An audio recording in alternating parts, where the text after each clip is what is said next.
Cylinder regulator of లో ఉన్నా సరే ఇంట్లో గ్యాస్ స్మెల్ వస్తుంది అంటే ఖచ్చితంగా రెగ్యులేటర్ కింద ఉన్నటువంటి అంటే సిలిండర్ కొన్నటువంటి ఆ వాచర్ కంప్లీట్ గా పాడైపోయి ఉండొచ్చు.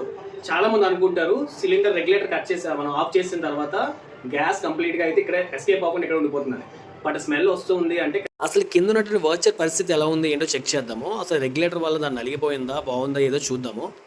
ముందు మనమైతే ఈ గ్యాస్ సిలిండర్లో ఉన్నటువంటి ఈ వాచర్ని అయితే బయటకు తీద్దాం. అసలు దాని పొజిషన్ ఎలా ఉంది, అసలు బాగుందా లేదంటే పాడైపోయిందా, లేదా దాన్ని మళ్ళీ రివర్స్ చేసి పెట్టాలా ఏంటో చూద్దాం.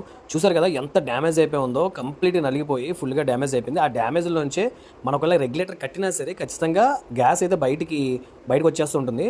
ఇళ్లలో ఉండే ఆడవాళ్ళు చాలా ప్రమాదంలో ఇటువంటి సిచ్యువేషన్లో ఫేస్ చేస్తుంటారు. మార్కెట్లో అయితే ఒక్కొక్కటి 5 రూపాయలు దొరుకుతుంది వాచర్ అయితే. నేనైతే ఒక 4 సేఫ్టీగా అయితే 4 తీసుకుని వచ్చాను. ఒకటైతే ముందైతే దీనికి ఒక వాచర్ అయితే ఇన్స్టాల్ చేస్తున్నా.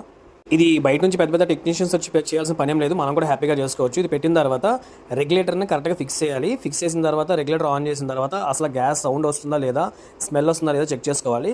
సిలిండర్ డెలివరీ తీసుకున్న వెంటనే డెలివరీ బాయ్తో ఈ వాచర్ కరెక్ట్గా ఉన్నాయా లేదా, బాగుందా లేదా ఫస్ట్ చెక్ చేయించుకోవాలి. ఎందుకంటే వాళ్ళ దగ్గర స్పేర్ వాచర్స్ చాలా ఉంటాయి కాబట్టి వాళ్ళ చెక్ చేయించిన తర్వాత తీసుకుంటే చాలా బెటర్ నా ఫీలింగ్.